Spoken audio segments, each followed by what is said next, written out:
ịma na ọnya wee ife aha a na-ekwu kịta ndị mmadụ gbalụ ntị yes mee ka ha anụghị ife ọ na-ekwu nna anyị ka nna asị nna anyị because of na onye kwuru ya ewu Okongwute bịa kwuru ya yes yes it's not that na in fact egere m vidio n'ebe anyị Gold TV yes na analyze that video Okongwute bịa mere from ebe anyị Gold condemn ya ikwu na onye eze Jizọs na-akpọ Okay. Yeah, my people first. Ebudon TV. Onye amị na ụga nọ n'obi m. Ịghọtago? Ọ nọ n'obi m tata. Ịghọtago? Ihe mama ọbụla bụ ka ego dị ka gosi wee mee. Ọ gosiri na ka oge nke ahụ nke m. Oge nke ahụ nke m. Bidokwa n'isi. Ọ dịkwa ọbụla akụ. Ịghọtago? So, as I was saying, my fans, tuone onye ha Ebudon nwoke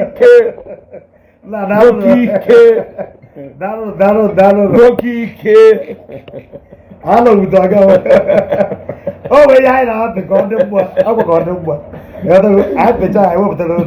All our panic we do. Yes. So Ebudon, as I was saying, onwe onye mfugolu na question Okongwudibia. Yes. Odoka ya sị na abịa na video niile o megolu maka onye eze Jesus. Yes. Na that part ebe o kwuru na onye eze Jesus na akpọ silent. I don't know. Now, anyị Go TV. Yes. Onye nke m ka ọwụ. Ọ nọ na anyị mana for now ama na onye nke m ka ọwụ. Yes. Anyị Go TV analyze that video. Yes. I was waiting for him. Nuko okulu and onye eze Jesus na Okongwudibia kwuru na akpọ ntu. Yes. And the note na a lot of na anugosukwe ife anukwe na ọwụrụ ni na-eme. He refused to caution Okongwudibia for laying that particular accusation. Now, this part of video is not all about Senator Ifeanyi. Yes. Because we know our senator. Yes. And we know what our senator can do. Is capable of doing. Exactly. Not minding the fact that now, because of JPAC, his name was dragged into something. Yes. Supposed to hear because of JPAC. Now, this is not all about Senator Ifeanyi. This is all about Ogechi. Even they say that it is all about Ogechi. Actually, Shelu.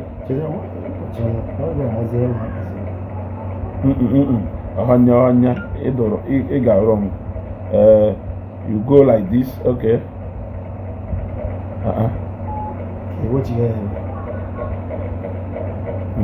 O nwere ife nchọrọ ikwu ka ndị mmadụ wee ghọta ebe na-eje na ịghọtago ya here. So ka na-ekwukwa ife na-ekwu ka ndị mmadụ wee na-ege ntị ịghọtago. It is all about Ogechukwu. Even you will see it is all about Ogechukwu Owuna. I said it.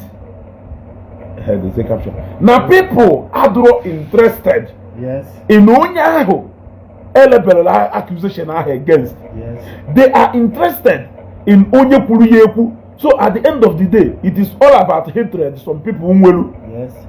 No onye kwuru yeku and not onye kwuru make. Reason is because the same thing Ogechi kwuru Okongwudibia kwuru.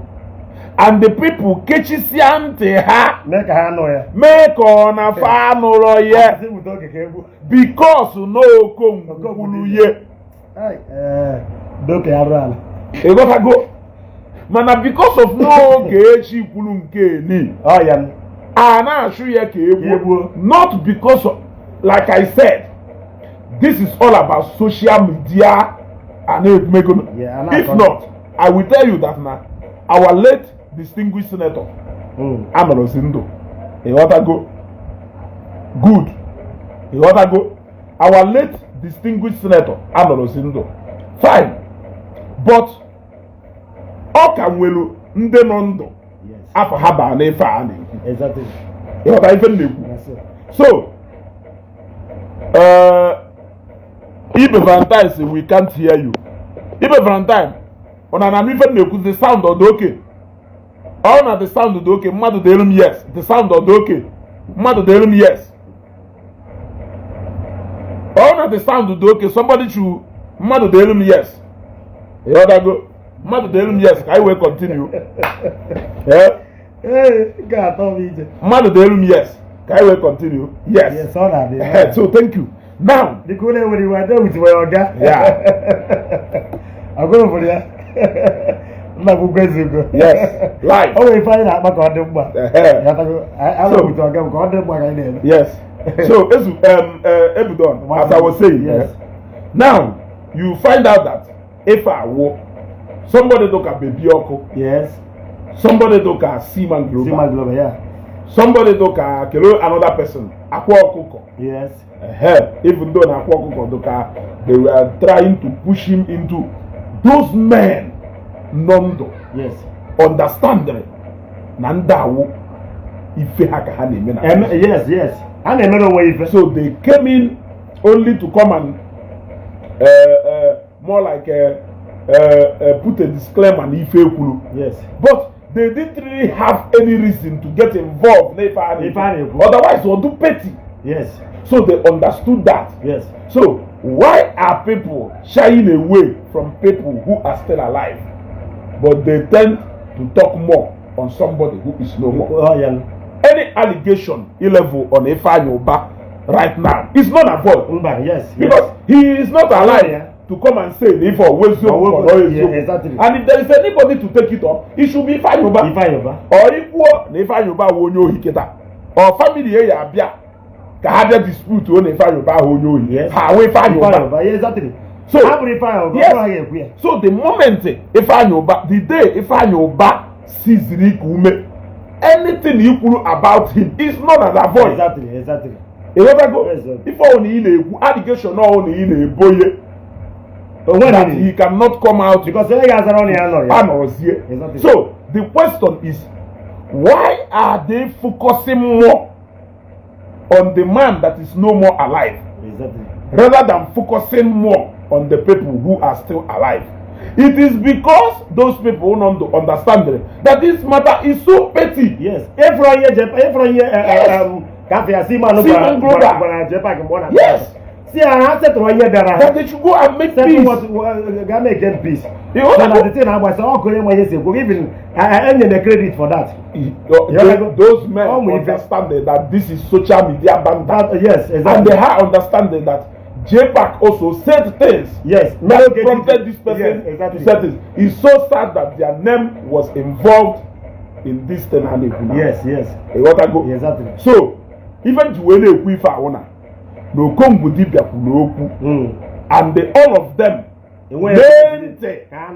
kona fa no lo because if I na-ekwu ebe a kita because me na enyi nwoke nọ nnukwu ọga m ezugo akwụnna si nwụta oge ka egbu oge na o kwuru nke a na o kwuru homo mana ọnụ na ebe Okongo dibia na-ekwu nke niile ọ na-ekwu onye kwuru okwu onye ọ na-eme ka ọ nụrụ ya onye ọ na-eme ka ọ nụrụ nke Okongo dibia ọ na-agwa gafe ya onye eze Jizọs mana ọ na-anụ nke ma JPAC sef okwutebe okwu ya ka ọ na-afụnye m na-eme wafụfe enyi nwoke anọ bute ezi ugo ka ịfụrụ ya enyi nwoke afụrụ ya wafụfe na-ada mba ndị ba na-ada okay you see iji wee gosi go na amụ ife a na-eme amụ ife a na-eme it is all about onye kwulu and ka iwefu none of these people really want to pay attention to things JPAC kwulu. Yes. Imagine saying that innocent children no if hamelo in what can be more injustice than an injustice done? Yes, JPAC will be picked up before because all bendo chaketa. It's in a madu na madu akpontu. Yes. Okwu iwu ụfọdụ n'ime ha support goli.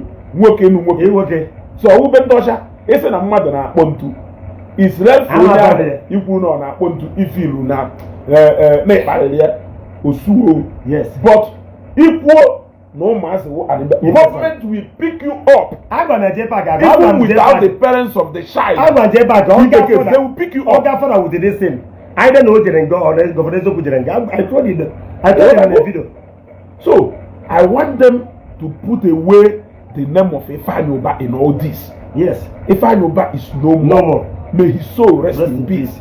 I want on a name before so they cannot try to bring his name into. Why did they not want to push the people who are alive to go and do something? Seaman. Yes. There is Bebioko. And there are other reply. They are wise people. So they now started focusing on Onyenwalangu. Now, even the way raise this issue today, yes. Even the way raise this issue today, it's not even about Ife Ogechi Kulu, about Ifeanyi, yes. but about Ife Okongudibia Kulu and the silence of people pretending that they did not hear when Okongudibia leveled the same allegation on Okongudibia who is still alive. They pretended. Does he mean that Onyeze Jesus is not a human being? So Onyeze Jesus is deserve on the money. No matter if Onyeze Jesus he may like her, does that warrant somebody coming out na camera? Understand me? I'm against if Onyeze Jesus kulo. I'm not make a stand. You may right equal na your stand. Yes. But I'm against if Onyeze Jesus and his actions. So no, I guess. He was a good man. I didn't raise a guy. Yes, he wasn't supposed to say that in Okulu. But Okongudibia trying to reply now went too far now. Again, let us take the position of people who said that Ogechi went too far. Okongudibia went too far.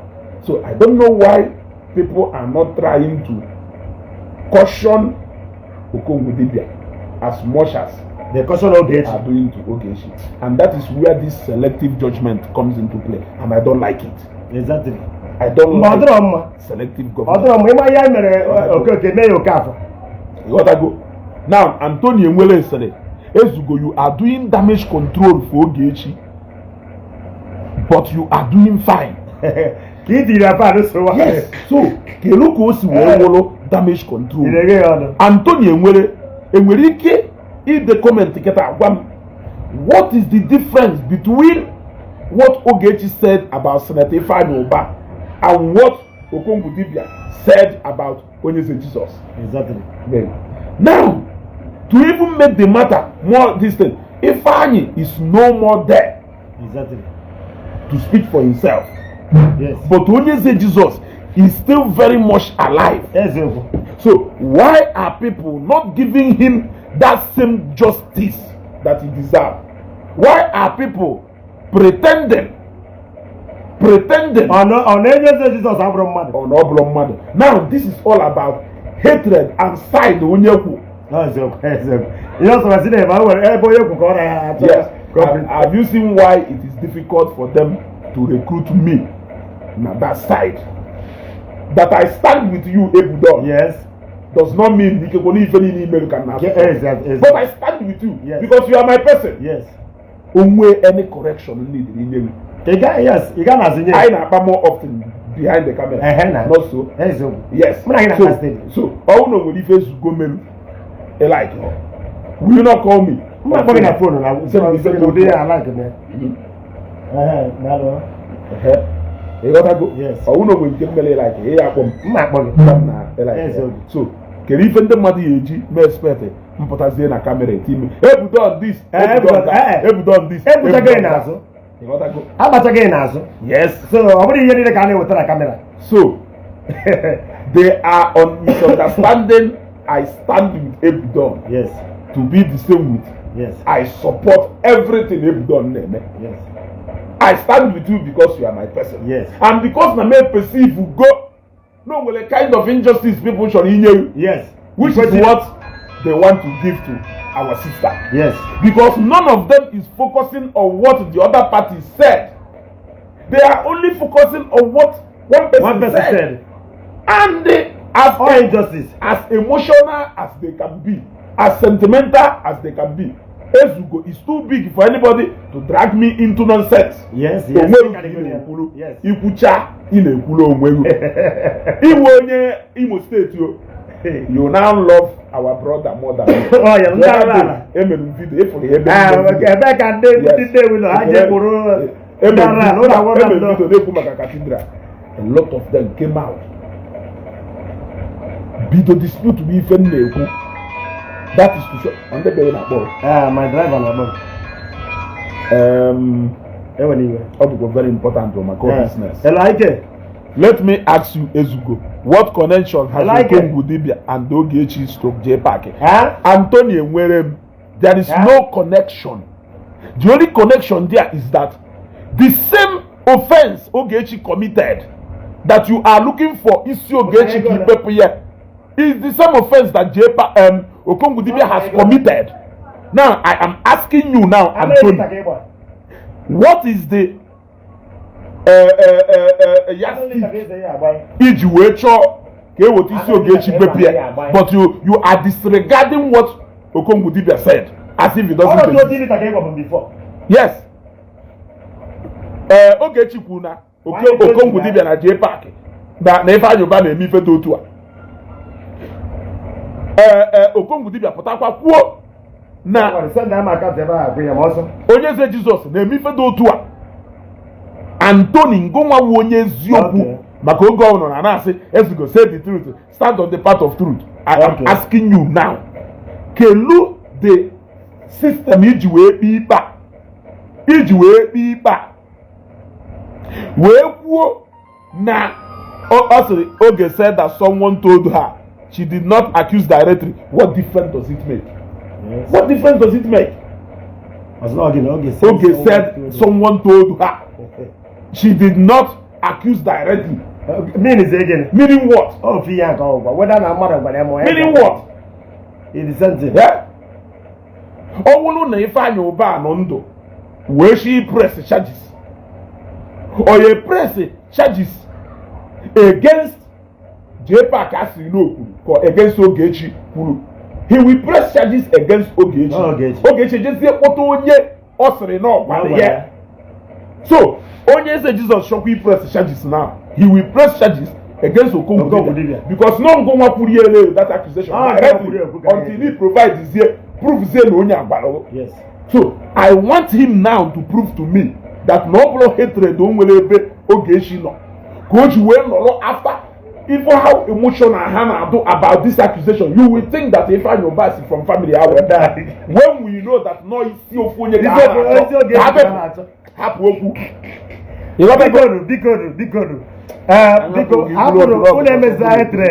too much.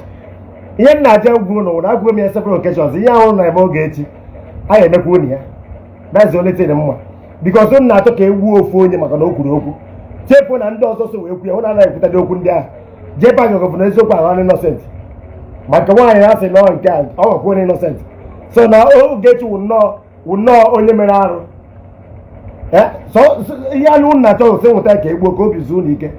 Mana nsogbu adị ya nwe onye ama ngwanụ. Ịghọtago? O nwere onye jụrụ ajụjụ. Onye asịrị it's not the same thing. Go and sit down. Okay, Christopher Ifeanyi Chukwu, stand up. But let me ask you a question. Okongu Dibia sịrị na onye eze Jesus na akpọ ntu. What do you have to say about that? Yes. Can you say to him as a direct question? Say have to say not the same about Christopher Ifeanyi Chukwu. Okongu Dibia sị na onye eze Jesus na akpọ ntu.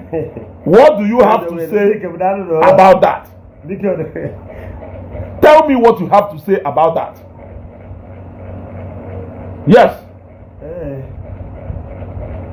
Tell me. Because you are trying to prove to me now that you are not Onyeze. Yes. That Onyeze can fight his own fight. Oh, yeah. Or maybe because you don't like Onyeze Jesus. Yes. But even if you don't like Onyeze Jesus, that is not the reason Mmadi Ejiwe level an allegation against him, Ikweta, because you don't like him. That is unbalanced judgment. Exactly. Which I have decided not to be part of it. And nobody is going to push me into being part of it. Okongudibia, as far as if I may meddle, we have always condemned his action. Yes. But when Onyeze Jesus came out and said what he said against Ndeje Solicitiriego, Okongudibia inclusively, I came on a program yesterday to condemn that action. It doesn't matter whether Okongudibia is my favorite person or not. But the fact is that name will injustice against him, and you have to speak against it. Yes. That is the only stand. Iyejikwa speaking against similar injustice. Yes. Because na equal different things. Somebody has said, "Manu posifa melu." If you go, that is one thing they are failing to understand. And when they want it is the same accusation. Okay, ngoma mechiri ọnụ nwudeda na onye nze Jizọs ebe ọ na-akpọ ntu. Ọsọ kwenye wana ndị mmadụ na-akwa asị na ọ na-akpọ ntu. Nwudeda na ebe ọ na-akpọ ntu. So I want to know why you are going to keep quiet. Ebe Okongwu kwuru na onye nze Jizọs na-akpọ ntu. You kept quiet, but you are coming out so loud. Maka Ogechi. Nebe J Park, he told me. He did not accuse Ifanyoba directly. No, J Park told him. But he said J Park told me. You know, if you hear each other. He did not say na Ifanyoba na Ontu. Even J Park he told me. Yes. J Park might have told her lies. Exactly. It's possible that J Park there. So Ifanyoba personality won't Ifanyoba no. It is left Ifanyoba to say, okay, now I am pursuing this. I want to get to the root of this. But Okongwu made a direct accusation. They let Onyeze Jesus fight for himself. Okongwudibia and Onyeze Jesus are blood related. They can settle. So you are more related to Ifanyoba than Ogechi. Are you from Nnewi? So you are now the family of Ifanyoba. I am asking you, are you J Park? Ogechi saying J Park told me, are you J Park elder brother? Yes. The woman named J Park. Yes. Okay, for now, back and fat over Magamaga. Also, now, Onyeze Jesus can go and fight himself. His fight. Why have you chosen to fight for the family of late Ifanyoba? Are you a Obodona Fago? Even for Nafago, Antonio Emwere. Emwere is not the same as Yoba. So can you tell me why you are fighting for Ifanyo? Ebuna is not in your name. Can you tell me why you are fighting for J Park? But if you feel that Kelafaya Onyeze Jesus can go and fight for himself. Because she are going in here, because also Ogechi said that she has evidence to prove what she's saying. So Okongwudibia, he watch your video of ma, and Okongwudibia have evidence abi. Or just support happen that. I have gone over name on do so biased. Oh no, man, tell you for now. Man, I'll get you not to go on what we. You see, okay, now is what the Kashmir Valentine Mukulu. Kashmir said, even there is a video where Governor Ezioku said that Onyeze Jesus na onto that was before his Ndemabu. I have the video, brother. Have you seen? There was a video where Governor Ezioku accused Onyeze Jesus of a onto. Now because that there video. Yes, I saw him in the video. Okay, Melumaka Cathedral. Do you think Ezugo was right by speaking for Governor Ezioku in terms of when he failed to say anything when his brother Ifanyoba was accused by Ogechi? That is the same person who laid similar accusation on somebody who is still living. Now, when we tell them that they cannot reduce us to their level. They will think that I'm there on Facebook. I don't know how to do that to game of emotion and sentiment. That is not Ezugo happen Ogechi. Because ndị we wouldn't was anywhere. Ezugo ka e nwere ikwu gbasara ọrụ ọma Soludo na arụ gbasara ndị dibịa. Hey, Soludo na arụ gbogbo. Soludo na arụ gbogbo. Say gbogbo. Nwoke nọkwa ọrụ. Ịma na anyị na-enwere agresisi ya because ọbụla ị na-adara jụ. Ebudo na ịma na anyị na ndị anụ ga-efa. Eziokwu. Iwe bịa join anyị. Eziokwu. Iwe join anyị wee sokwa wee nọ eva. Adeyi. Ndị dụka guru ezigbo ha predict like that in 3 years to come. Na anyị nwezie nnete na bakwa. Ha gbafere bụ ugbu oji otosogo ụmụ oji ebe a na-ada achụ aja. Ha gbafere ebe a tata. Ma Chineke mkpụrụ mmadụ a na-ebe a. Gị na-ekwu nke adụ n'isi nnobi. Mmiri o nwere mmiri adụ na isi nnobi. Ọ ya maka nna gwa mmiri nnobi ahụ. Uke ịsa ada akawara uke. Yes. Nke ọzọ gbadabara ụmụ oji. My PA, I instructed him ka o mee video mgbe nne John Ọnịcha. Eje m Ọnịcha jego taa. Ebe a gbafe ofu nnụnụ anọ ebe a. O mere video, mma agwa ekete o send out the video. Mma post it. O sere video afro m otu mkpụrụ mmadụ ebe. Mgbe ike ba agwụrụ gị. Onye ọla tize ba agwụrụ. Ọlụ a na-aga n'ihu. And ndị niile ekwugo m ya sị na onye ọnwụna na-ebe akwa maka ọlụ a Soludo na-arụ. Eziokwu mmadụ niile egbu mmadụ. Eziokwu ọ niile ezu ohi. Ọ na-atọ mmadụ. Onwe ihe ọzọ. Soludo n'ọrụ. Ịma mission and reason kpatara gọvanọ ji wee declare that ifa. Exactly. Why are you rebelling against it? Ọ na-enwe nwa dibịa mana ihe arụ ọjọọ. Ọrụ ị na-arụ. When those men come across you, they will know that akaghị dị ọcha. But when you start crying, when you start crying, onye asịrị, you people are now tired of the case. You guys did not expect it like this, so we know. Okay. When I read the comment of people like Christopher Ifeanyichukwu, I feel ashamed of these people. You know why I feel ashamed of these guys? Ogechi nọ na America, you were crying. Ogechi and you are still crying. What you need to do is to get Ogechi. What you need to do is to get Ogechi. Ogechi if a plan or email. Why are you still crying? Even in Nigeria here, you are still unable to lay your hand on Ogechi. Are you getting what I'm saying? Yes. So even in Nigeria, does it mean that Ogechi is smarter than you in America? And she is still smarter than you in Nigeria. You are now speculating things that doesn't add up just to cover up your emotion. And your constant appetite for vengeance. So they started insinuating so many things. Ogechi is on the run. Why must she even be on the run? Why must Ogechi even be on the run? Why will you allow Ogechi to outsmart you in Nigeria? I thought you see, I thought you have set every motion running, waiting for Ogechi to enter that cage the moment. Yes. Now you allowed her. She came into Nigeria. She stayed in Nigeria. She outsmarted you in Nigeria. You are still unable to lay your hands on her in Nigeria. And you are lamenting on social media, crying. The same thing in Ogechi on America.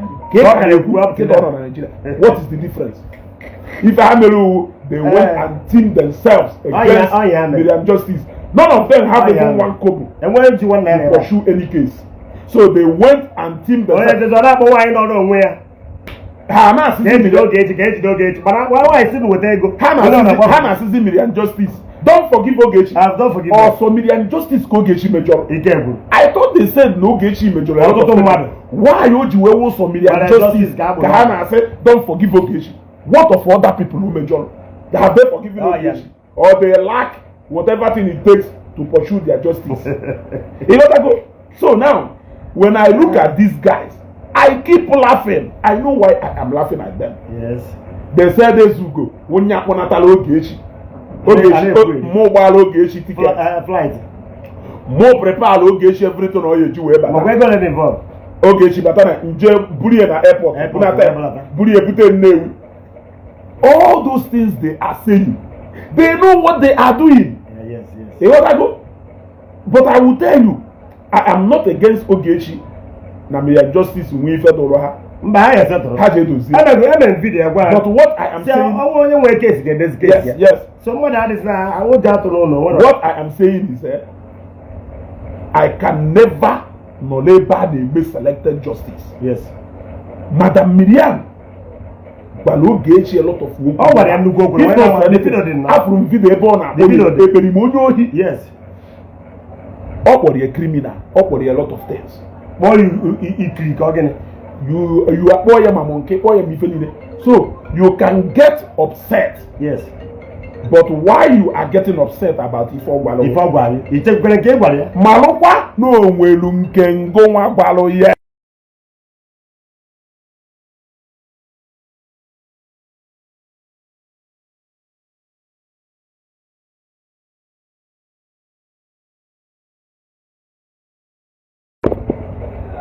ịghọtago ka aghọta amaala ike ebe a ya dị ekwusọ nke onye amerụ nke onye amerụ agana m online you know at a point I said na ma ekwusi about this yes you must have noticed I know reason m ji wee kwuo na ma ekwusi about this is that ebudo we have a lot of time how can I have so much time to be engaging people who have a lot of time to waste na nonsense I don't have that time so I said na ma achọghọzi ide ekwu maka okwu a let us talk about other issues but as God may have it today when reason kpatara God ji wee chọọ ka I discuss all this matter yes and na-ekwu ọtụkọ nwe spirit possessed m nwere ekwu ịghọtago so ọ ka mma na-ekwuri ya ka pịa ya ntị ka ndị mmadụ nụ ya once in a while ikwu eziokwu mgbe eziokwu dị mma okwu yes o nwere onye sịrị that Mariam Justice did not insult Ogechi first you are lying Jen Chukwu tinye ego ka mgba ya drop the only thing is that when she came out on Ogechi she wasn't expecting no Ogechi yari. I will give you example Nwikuku has been all over social media insulting Ogechi. Only one guy one guy something. In fact, there are a lot of them. Ogechi currently on the run. You see, they have been doing that without Ogechi noticing that. I have even cautioned Nwikuku countless times here. Oh, you have made more than 5 to 6 videos about Ogechi. Ogechi has never responded to me. Now, tomorrow, if Ogechi sleeps and wakes up and decides to come after you, the mother say, no Ogechi by weekend. No name. Man, and the mother I have for. Eti picture Ogechi anakoya eberima onyohi akona Chicago. You will even be making reference to Dinano Yano. No joke, no tinye na bottom ushia. Bagadia na Facebook. Je na comment section no. Je fifa de demake. Echini de o single up. O we one old woman no delu comment na Facebook nta. Yes. Owolo na mo sure he make am gbase weekend. Nwolu picture ye. Etinye na Facebook. Yes. Watch ya ye. Watch yes. Because half will be for them.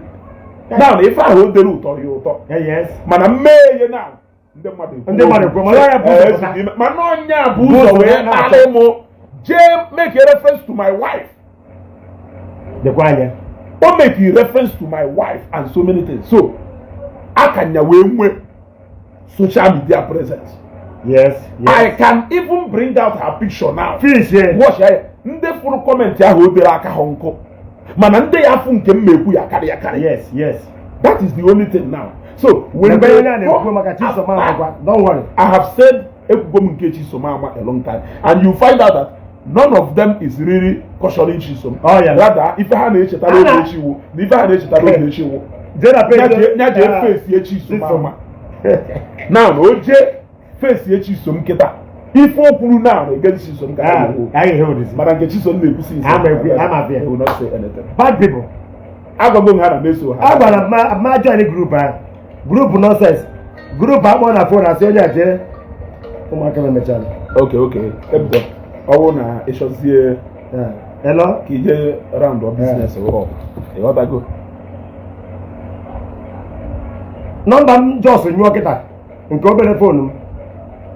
Ịghọta? So, the only thing I said is that Okay, no problem. I am not going to control Ogechi na any step or shall he take it. Whether or shall reconciliation or not shall anything, it is her decision to make. Exactly. But I will stand where I am standing. Why no Ugu? All over social media now, they are insulting Ogechi, calling her all manner of names. When she chooses to pick on any of them now tomorrow, Maka, yes. Now, even when you are making a different video, they will still come to your Eva to say, where is your queen mother? Where is your this one? Yeah, now, all na Ogechi decide, yeah. All no Ogechi decide to pick on one of them. Oh yeah. People forget. Mana atakari Ogechi kita.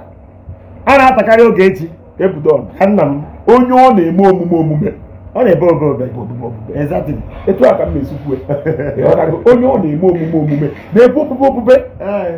When a whole lot of you decide to conspire against one person, oh God, she will react with the easiest weapon on man. Not that work. Exactly. And on ya come na on go jina. On go ja zo nwe. Odago. Ebe ka ebe gbo ga-ejo woro no zo nwe. So, owu ni je kwago agba gi na ebu uza che. Owu na ala ma to kita. O mecha kita finish ye dara kita. Kete unu kita. How do make owo shie ife do ria. One thing you notice about ebe ọ nọ wona. Ogechi will take time before she will pick on you. Hey, all them body go all. But when she pick on you, it will take time before she. Oh, happen, yes. Mana, or hate picking on people anyhow. I study people. What I go? Exactly. I study people. How was she going video? Okay, Miriam Justice. I've really decided not to be talking about Miriam Justice. But let me say it now. Owulu no Ogechi Palelego first, according to you, are fighting against to fight Ogechi back. Onwelu conversation Mona Merabe Onwelu, which I read out yesterday. Okay. Yeah, but again, they are reporting this program. But on our report is not the program. Metwaka like and love. So, onwere ife m kwụ n'ọnụ ebudo. Mma like ka nkwutu akwa agba. When Mirabel came to my inbox, I never insulted her anywhere with reason. Yes. It was her insulting me. I never insult Honya anywhere. I have this thing here. Now, when somebody send there in conversation, Mirabel confront her yesterday na inbox. Who screenshot or everything. Send there in there today. Open a phone now. Yes. A full conversation. Good day. Go no deva. Conversation Nina. If you know a screenshot or my picture, the man who sell with the munye. Nyana ABOC. Screenshot or picture shop ye. Woluma shop ye call you on. Woluma munye ye call you on. Call you on with everything. Of you know you do call you on. Or somebody needs seek justice. Oh yeah. Have you seen? Just look at all this. Look at all this. All this. Now you see. So no na Mariam Justice. All na Mariam Justice. Na insult who language you only despise so much. You couldn't have used it against Ogechi. Keyword. But we saw a video. Every na Sinod Kamonke. You are positioning her. The highest thing you can do to a woman is to body shame her. You are body shaming her. Sinod you Kamonke. Sinodunka. We even saw where you called her Eberima. I have never addressed her. Nakamira, but I chose to do it today for a reason. Let us stop all this nonsense. I call it nonsense. Before now. I call it nonsense. Before now, drive up.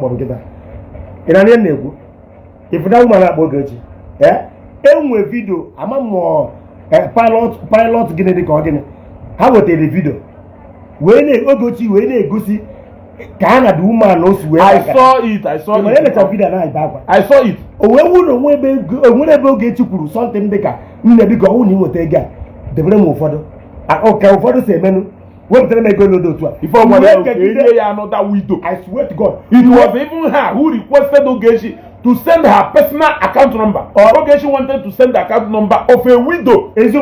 Somebody can make it. Ogechi na-ewepụta one by one. Ọ dị ka mmadụ pụta oskuru ka wepụ ebe okwuru ihe na-adị mma. Ogechi wepụkatara ihe a na-ewepụta nkata na onye a enweghị ebe Ogechi kwuru okwu ọjọọ ebe ahụ. N'enye na o send kwalụ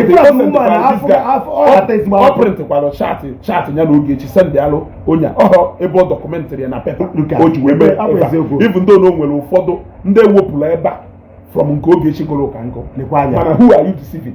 Ogechi nwere a copy of our own chat. You have your own. And Ogechi nwere nke na phone unu jiwe inene phone eji wee play that thing. Phone iPhone na-ewu mgbe ka eji wee play na Ogechi wụ nnọọ iPhone na-ewu Ogechi enwe evidence eji wee play onye ọna sị Ogechi wa gbado so ọ gwazi na Ogechi na blackmail ihe which is na-asị chat gosiri na ịtụrụ ụga na ngo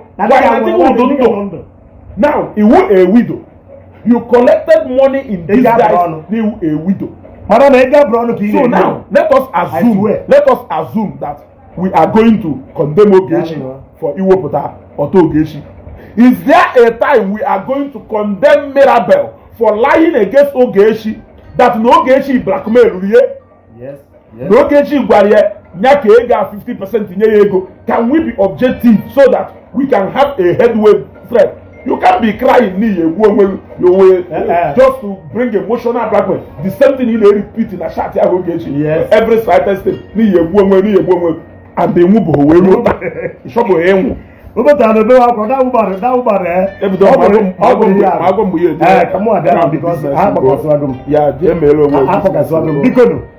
I'm making on your I like getting a book. I buy one or two things. You have to go. You just matter on when on the door. I don't know.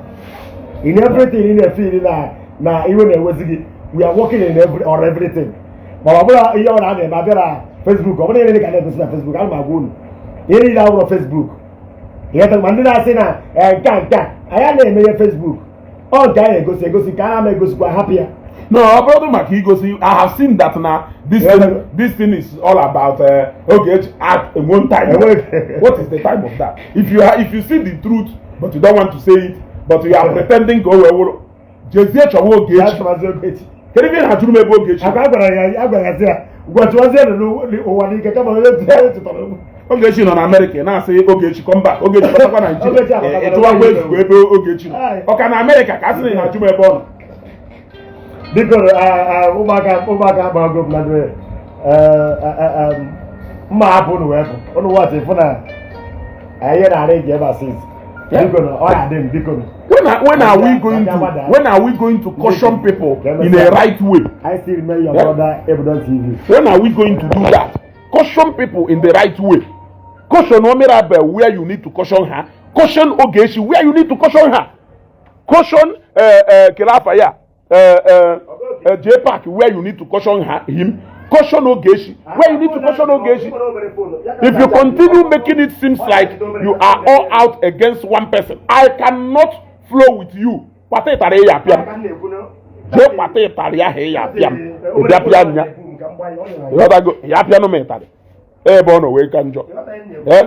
Mirabel lied. The only thing was Yoku when anything to represent truth to any atom of truth when they worked at all time.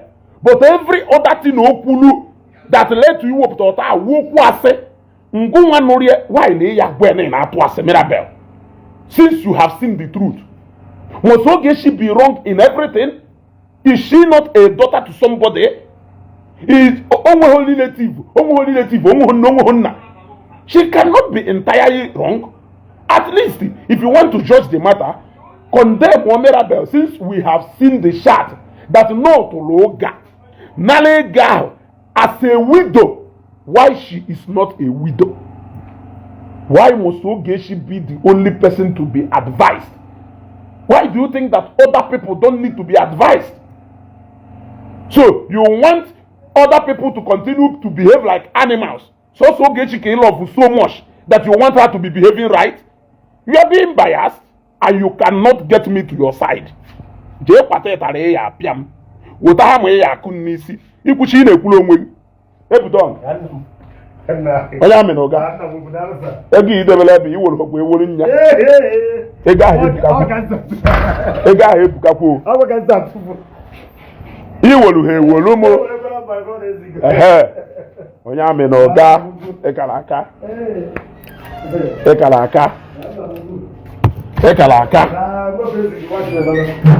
Ana ekwu na ife ifulu wi aka nora me end sinu ka mkpụrụ okwu.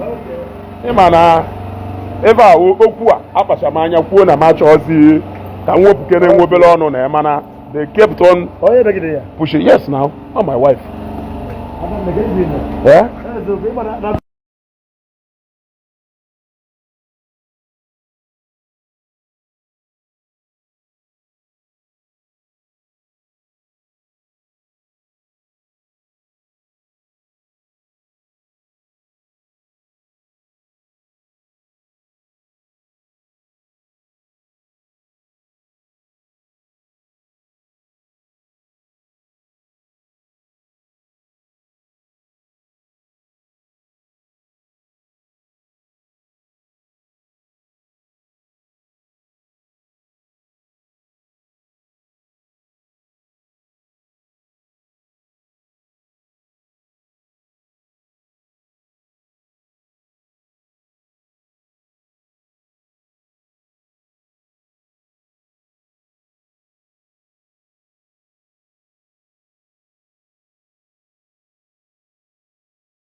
You want to go? So let us be realistic. Oh, only Ogechi ase. So Ogechi ase. You want to go? And the year make a boy ase with you. Go boy ase. Emma ife dolo go ne. Jekwa no settle over. Obasa home. You want to go? Kamba yoko. Kana afi hu mafo. Eh? Can't go so you are married. No, I am not. You should not go kubulu. You should not go kubulu. Yeah?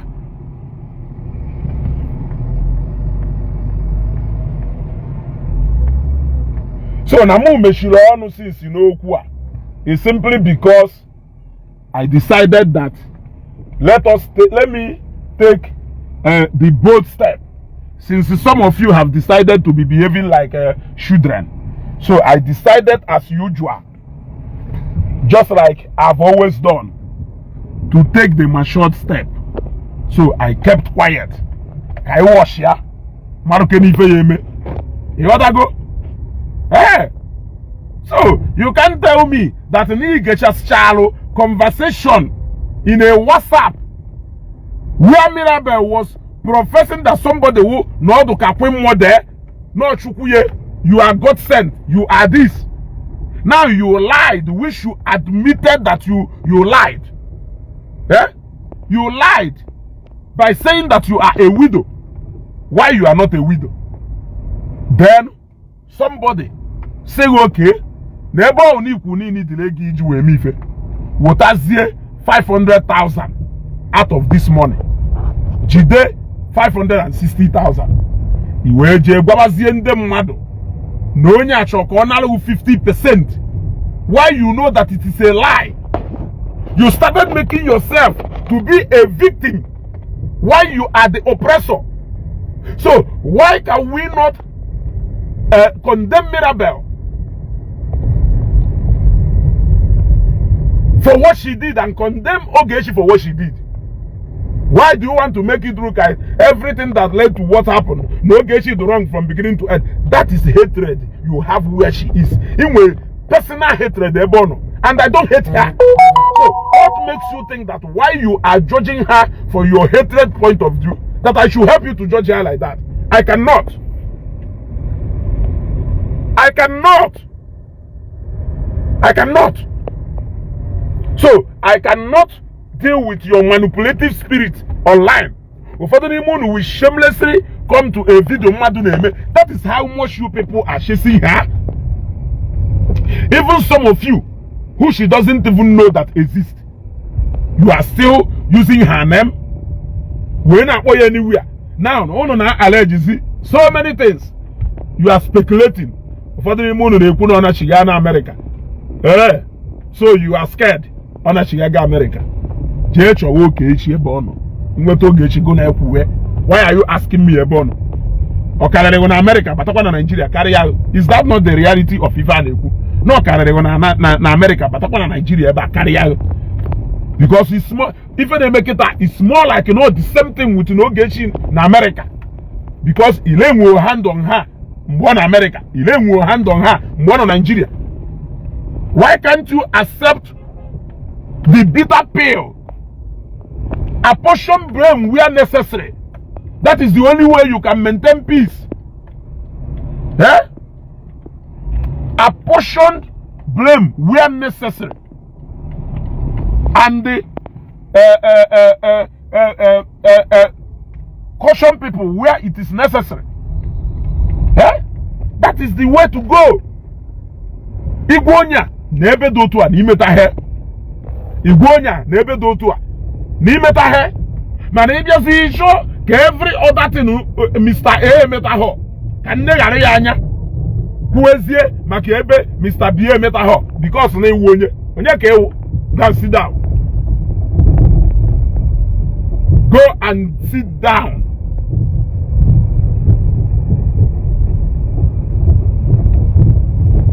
Go and sit down. Jason Ogechi, Ogechi will whoop that room. Jason Ogechi about now. Yeah, Ogechi is still a puzzle. You have been trying to solve Ogechi as a puzzle for over how many years? The more you try to unravel the mystery behind the existence of that woman, the more you are getting confused. The more you are getting confused. Even me, I will go to the Ogechi on a detention. Are you going to run away from the fact that she has dealt with you? Barely 1 month told you about Nigeria. You are still running na Nigeria. Nah, Ogechi. Ogechi for her. You gotta go. You not show Ogechi. Every day Ogechi. Where is Ogechi? Ogechi batakwa na Nigeria ba. Kare kwa na Nigeria ba. A smart kwa na Nigeria ba. Oje n'ugbo. Iche na oya apụta n'ugbo. On 3 days n'ugbo. Si n'ugbo pụta. Ị na-agbagharị. Ị na-achọ ya. Kedu ebe Ogechi nọ? Onye ka ị na-ajụ ebe ọ nọ?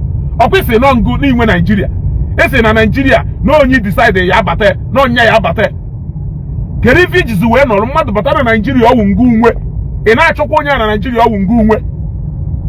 I am asking you. When Jeku, the woman on a general way, she will soon get tired of all of you. All of you will not run away from the fact that no Ogechi Karerunu needed. You can only fight her through me and justice. Yet Ijitu Henana. Ijitu Ogechi Nana. Onye kwetalo ka na use no obodo ka ya dey use. Here use ezu. I am bigger than that. You may not see it, but I am bigger than that. You cannot manipulate Ezugo. You cannot emotionally blackmail Ezugo. You cannot sentimentally manipulate Ezugo. I think with my senses. I hear your voices. I hear what you people say.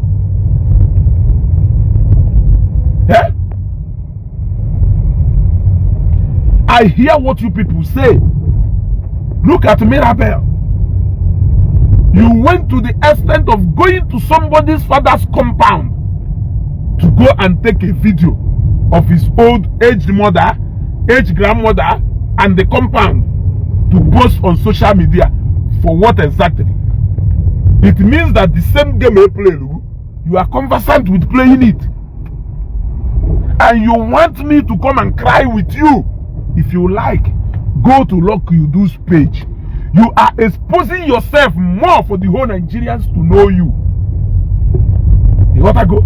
And if you think you have the best interest of these children, Emolo, you will think better. If you are a responsible mother, you will think better.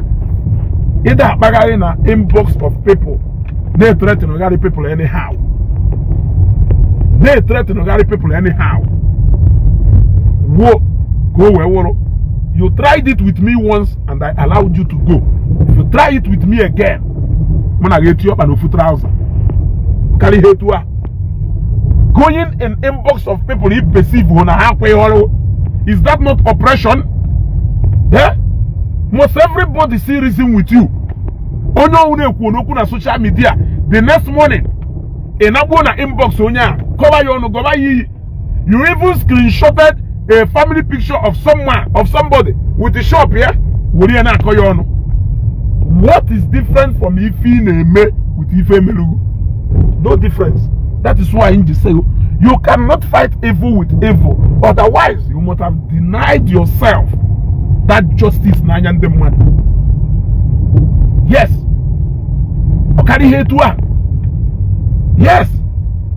So no, even though that I have seen videos and evidence that Mariam justice is also where Chono Ogechi Ebo Ogechi no way Keloko Ogechi yesi where just shop Mariam justice ebono. I am asking you, Mariam justice also ha where me saga ha neme also ha, but also na saga she decided to get into it just like Etun Siagono.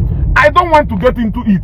Koya wonye ni me ha choje moku muna ya kwaye makana eso ngemi fi na eme ishoro moku muna ya kwaye aya kwaye ofuma nnebegu ndi ma na mbacha ya nnebegu ndu because I have eme fi na eme ije ma wuyo onwe ni meji okwu ikuzi okwu ighota how the extent ndị a na-aga ịma ika eje bra jugodu ife usaga ha agwa ife usaga ha agwa ka ha si agbasaga maka onwe ka ha si agbasaga saga ahụ onwe ha ka ha na-akọ ọnụ na saga ahụ na-ayị bute ụmụ bute nne bute nna yo ịma ha nụ ka esi agba enu nwo innocently ije na-akpuo na cheno ka abịa kọwa ọnụ agba ahụ saga ije na-akpu n'ime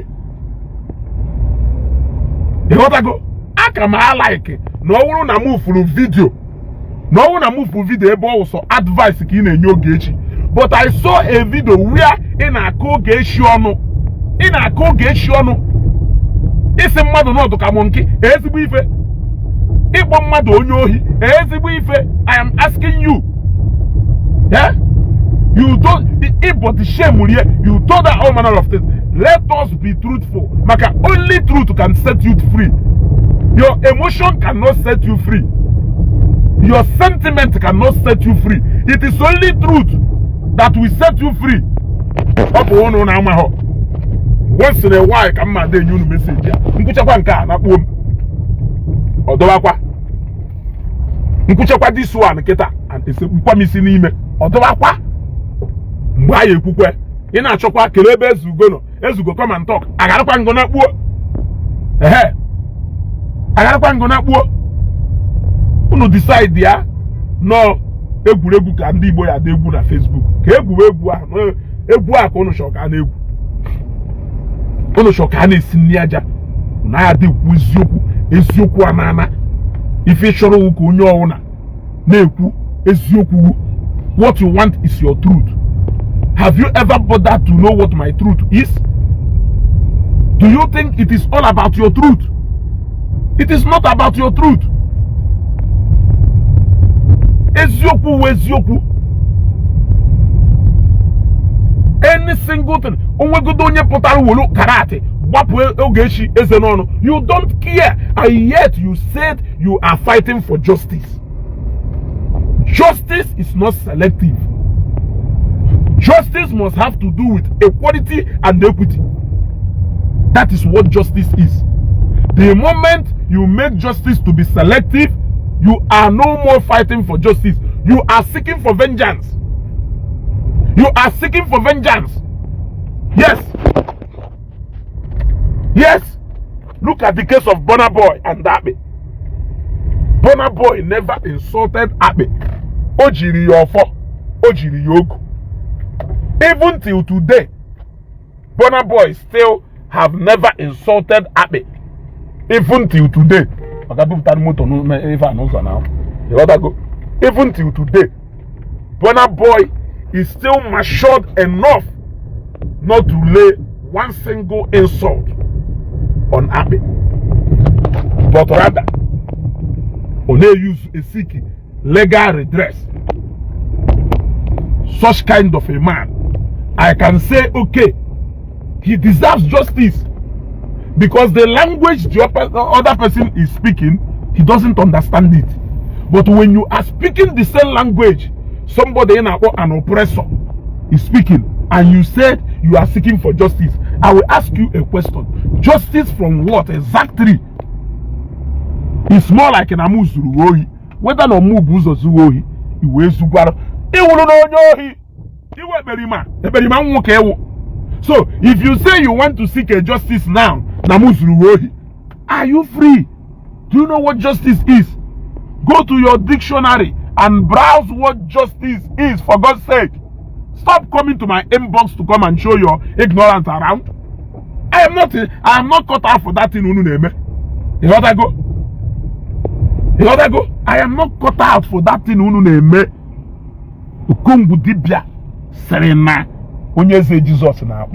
I ask you, Jesus, is he not a human being? Doesn't he deserve justice? I am asking you. Huh?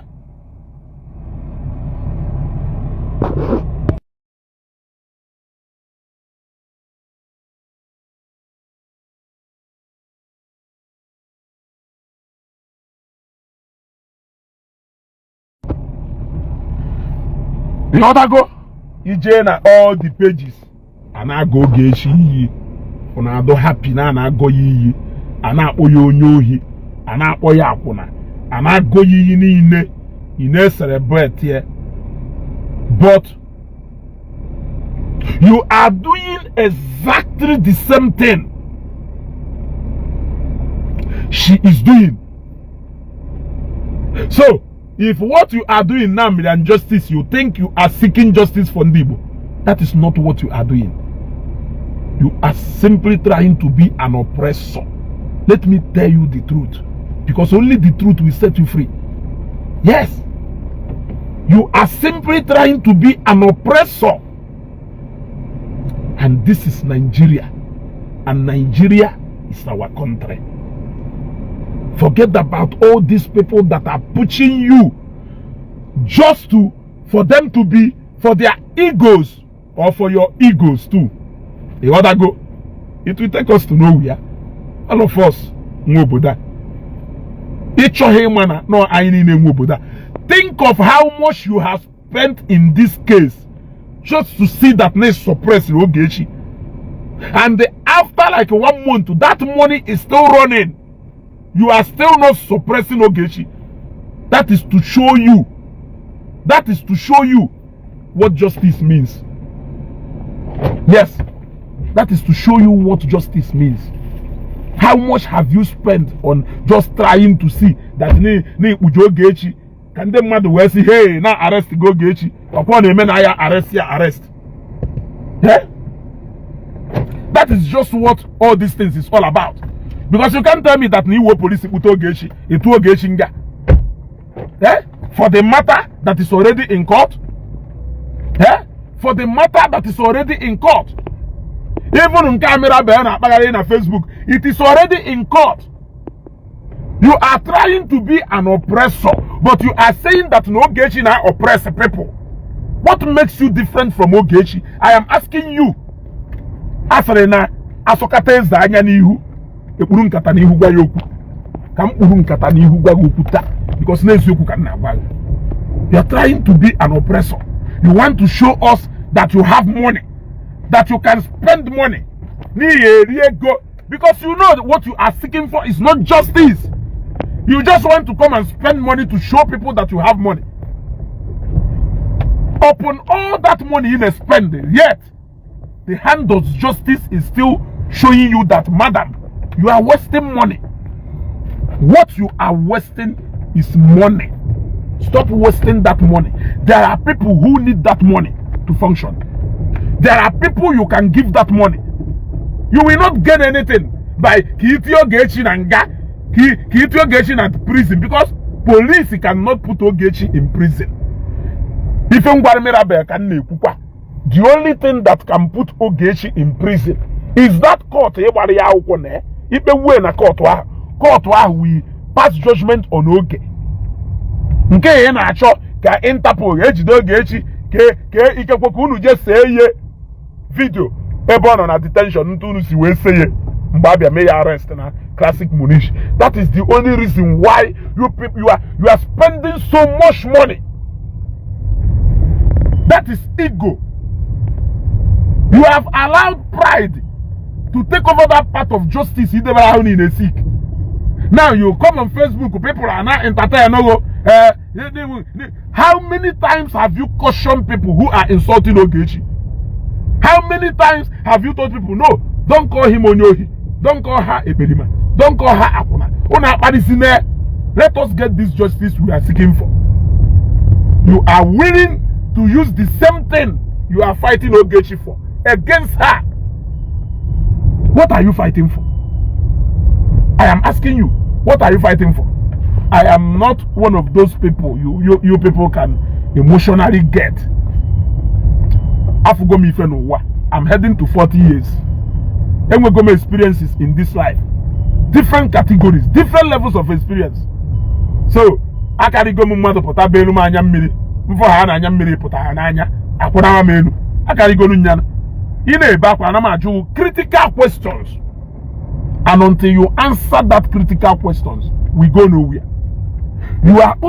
Some of you are only interested in Zion Ministry, Ebuka, Ogechi. You have decided to fight Ogechi dirty from all angles.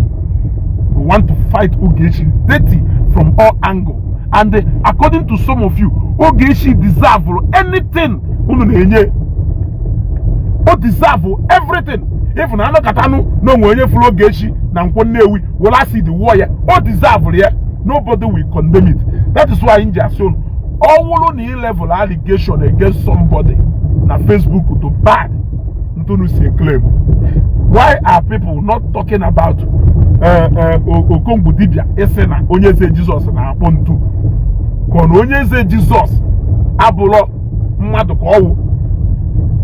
But you want to come and fight for Ifeanyi Obangugola anwo why na Seaman Global na Bebioko Dundo Kane and no level education according to you people against these people Nondo.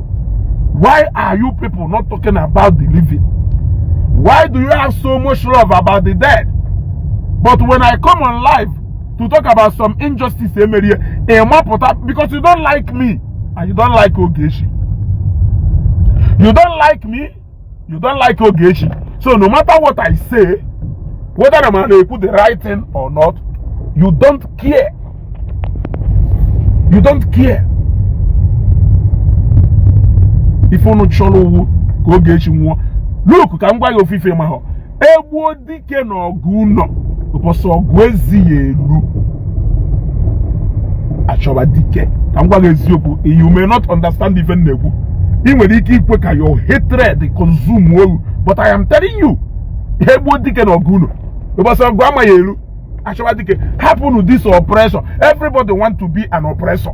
It only depends on the reason why you want to oppress the other person. And I the injustice. Akarisia nwanyi. Na ngoka. Mana ana akpo Ogechi akarisia nwanyi. Ona afugo. Ana akpo Ogechi nwanyi bu amu.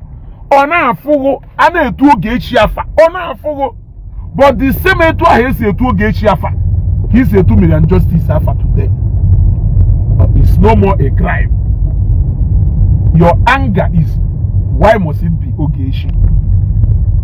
I also want to tell you that whether no Ogechi is in prison tomorrow, some of us will still go to prison yard and call her Okarisia Nwanye. Some of us will still go to prison and still give her that title she duly deserves. In case if you don't know, you may think that Nifa Nano do just physical. It's not physical, my dear. If you have regard for somebody, you have regard for somebody, despite the condition or And that is the kind of respect I show. We don't want conditional respect, where you will give up of somebody because nothing others say carry your former. That is not who we are, in case if you don't know. So if you like, you can paint Ogechi to be anything he paint. People like us, who still regard her as our sister, who still see potential in her, despite if in a paint here, we will still be there to go to that prison yard and give her the maximum respect that she deserves, and give her the necessary help and attention that she deserves. Your worry should be, however, are you ever going to get a kind of sympathy Ogechi is getting now? You have not really sit down to think about yourself. Look at Ijele. All of you have forgotten Ijele. Some of you will be the Ijele of tomorrow. Some of you will end up to be the Ijele of tomorrow, where when you enter into problem, people will forget you like you never exist. That is not what is happening to Ogechi. That is not what is happening to Ogechi. Ogechi with a lot of people who are giving her solidarity, morally, and otherwise any kind of assistance who needed at her beck and call. You should try to be like it, to work on yourself so that you can get to that point and level where condition will never stop people from showing you love. In a show vengeance. Ogechi this, Ogechi that. Eh? Are you telling me that every single thing particular about Ogechi so if any particular maka Ogechi ezioku ka owo, if any governor ezioku maka Ogechi ezioku ka owo. Mariam Justice is saying na Ogechi di hu ka monkey, ihu Ogechi odo ka monkey. I am asking you, ihu Ogechi na afo odo ka ihu monkey? I watched everything. Ogechi zuru ego NGO. Itere one kobo na izuru ekwuru maka very dark man. Itire ego na NGO very dark man. Itire ego na NGO very dark man. Ego ne ka etere na NGO Ogechi. Iji wee buru matter of that NGO n'isi. I am asking you, ego ne ka etere na NGO Ogechi. The only problem is that what you glorify here, you condemn there. What you condemn there, you glorify here. And I said I am not going to go with you people on that trajectory, because what is right, despite who is involved. So what you just have to do is to condemn what is wrong and glorify what is right. So if you think you can emotionally cow me into your camp because you what will I even do for everybody to love me? I am asking you. Nothing. So why can't I do something that appeals to my conscience? Something that I know that when I do it tomorrow, I will be proud to say I did it from my heart. I will accept the responsibility for my action. That is what I want to do, and not what you want. Because I know that you are after vengeance. I know that you want to pay back for hatred. I know you are not seeking for any justice. I know you are trying to be an oppressor. I know you are using the same tool that you are condemning. I know that is what you are doing. Yes, I know that is what you are doing. If not, if what you stand for is equity and justice, why will you be worried? No getting on 3 days report. Do you expect her to stay there 48 hours or can you give her 48 hours? So Ishere is not supposed to stay beyond 48 hours in detention. That is oppression. That is police brutality. That is this one. That is this one. Olonebo Gechino change.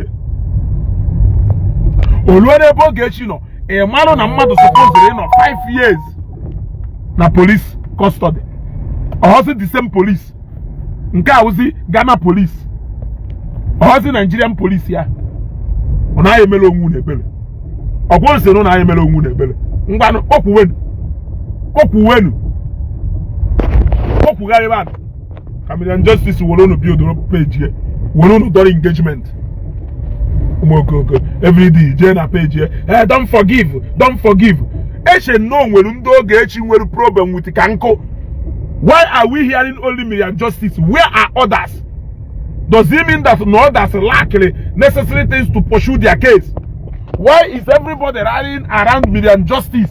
Is it only her that she has problem with? I am asking a question.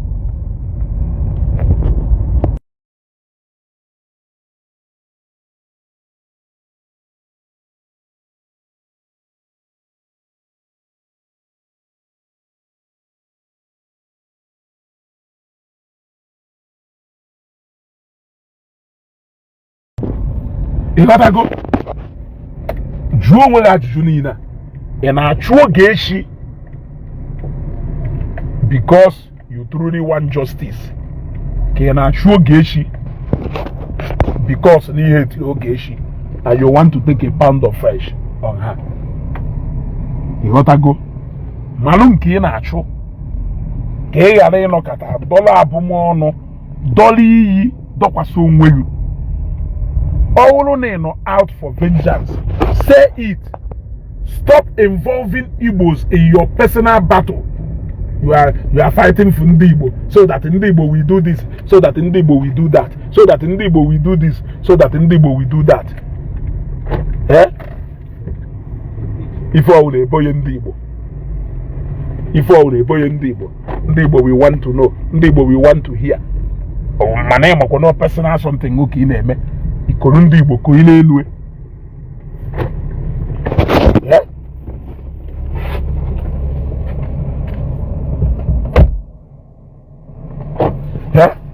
ịmakwa no personal something nwoke ị na-eme.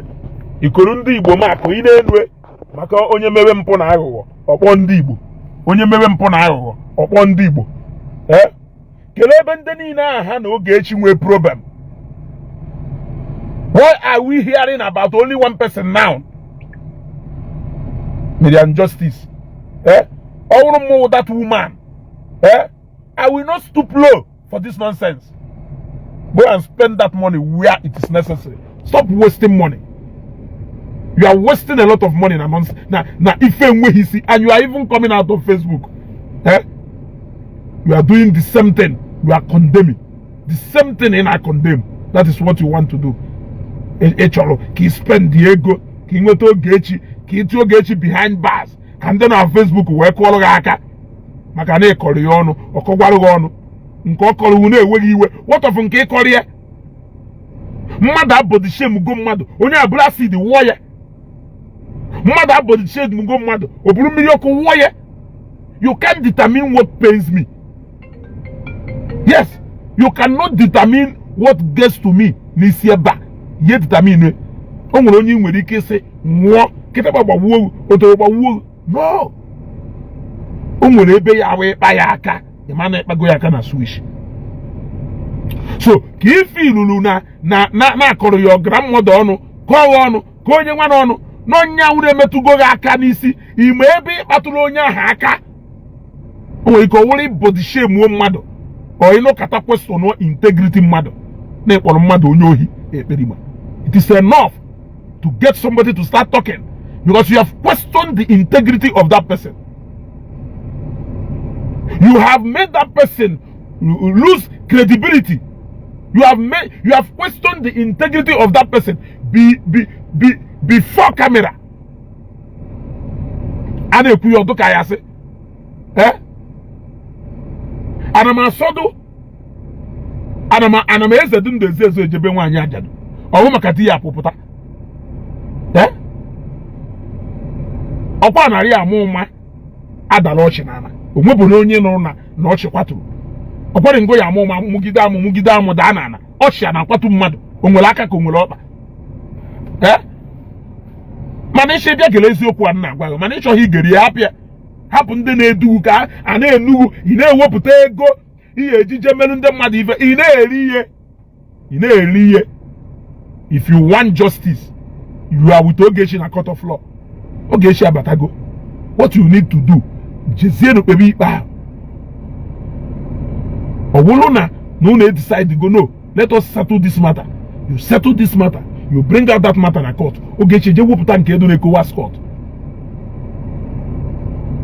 When they make a peace. Mana eputane many you victim. It's a lie. You are not. You are not. You are not. Abamu, one comment more. Fine, let me block you. Let me block you. You are not. You are not a victim.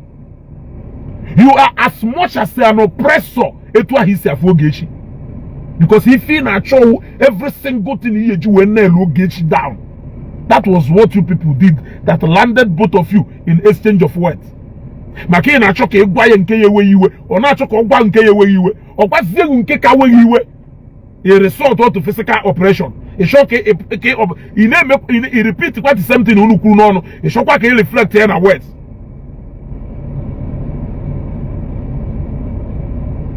Can you form Mariam? Yes, I said. Owuluna nation ka condemn wo no Ogechi je woputa oto Mariam.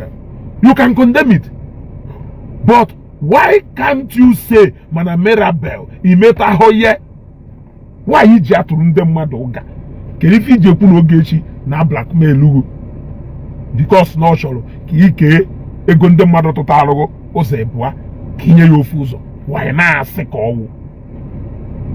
The chat there, it speaks for itself. You apologized more than 10 minutes to 20 minutes to Ogechi for lying to her and a widow. Whereas you are not a widow. You are married after the Umulangu. So now, since you are married and you claim to be a widow, you will generally go in disguise. Meanwhile, you were only looking for 100,000. Whereas 1,160,000 under falsehood it Ogechi. Now, as is you, will lose 500,000 what another widow. Pay it into the account of another widow. You request your personal account Ogechi so that you can be this mischievous and you want me to start pitying you. You are very wicked.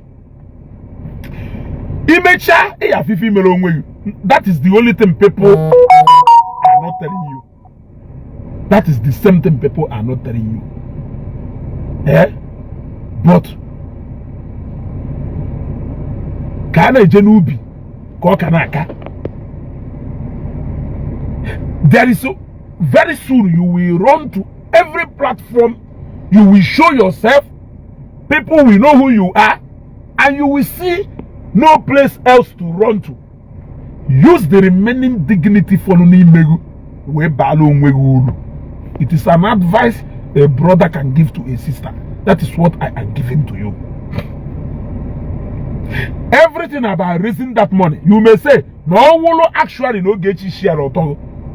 You may say, but why Ogechi will share autumn? You want to go? You quote Asim okay. Okay, Chukwike, you don't need to tell me you will unfollow me. I'll block you immediately. You want to go?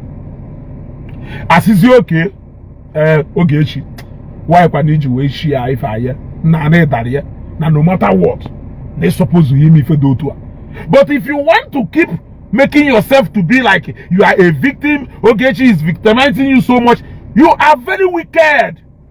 You ran to that woman and that woman helped you despite you lying to her.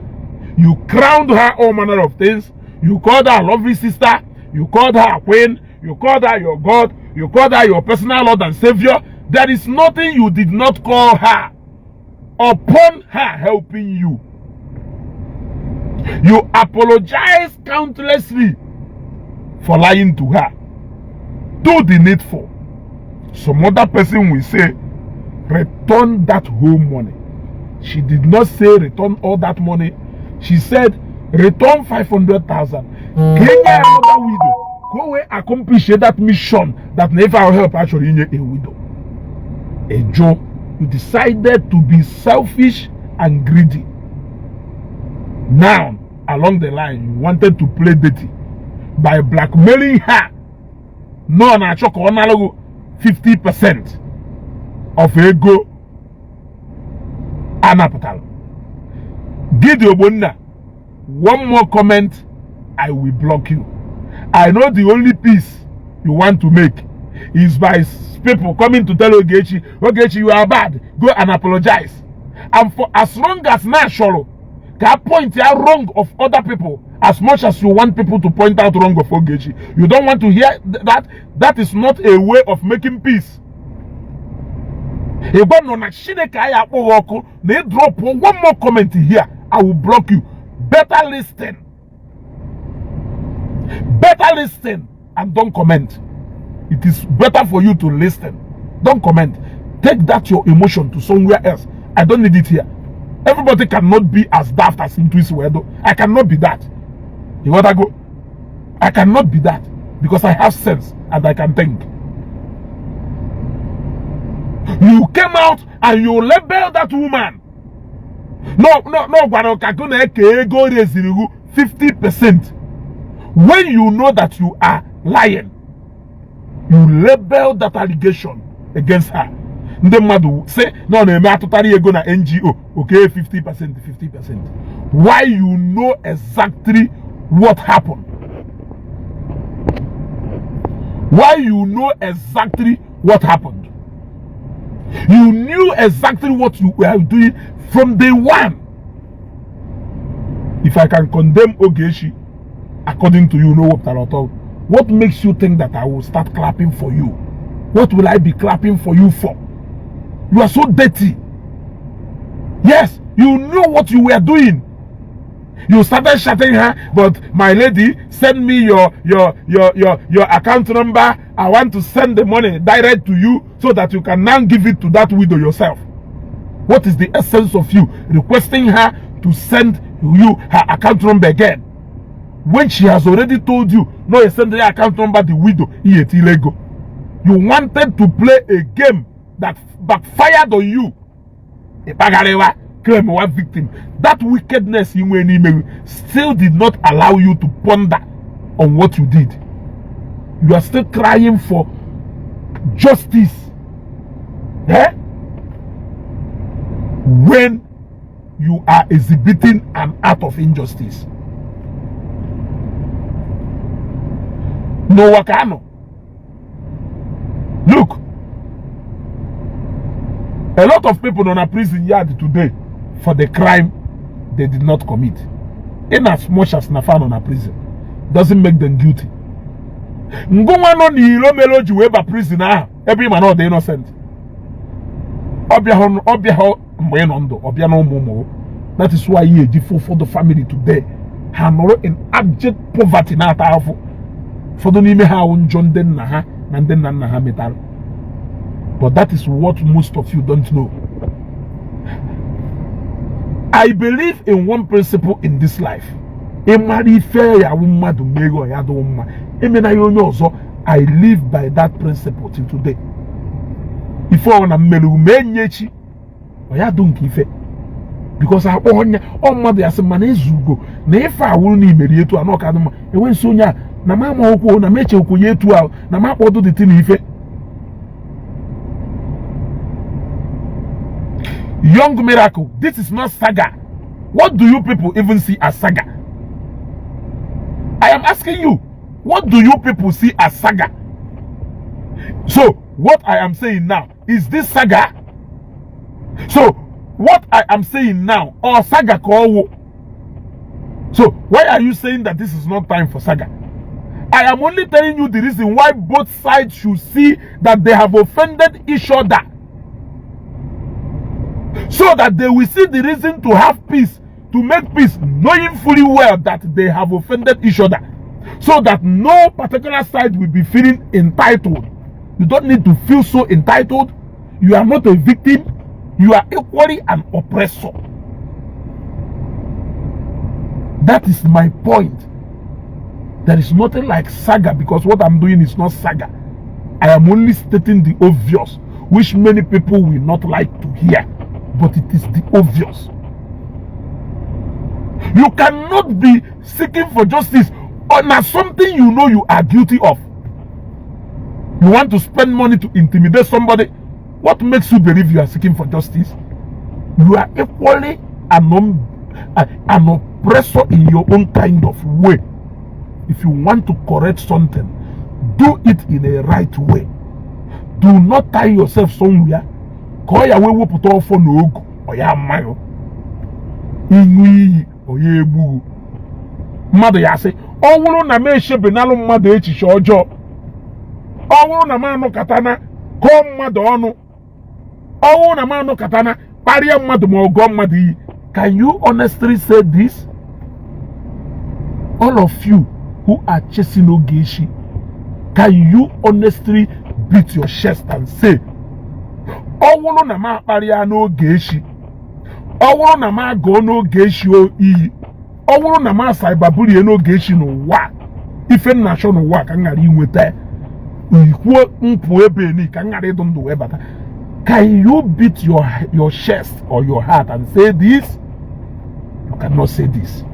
If you cannot say this, you are as guilty as Ogechi in this matter. Both of you deserve to apologize to each other. And I am ending this broadcast for now. I can come back later, but I am ending it for now.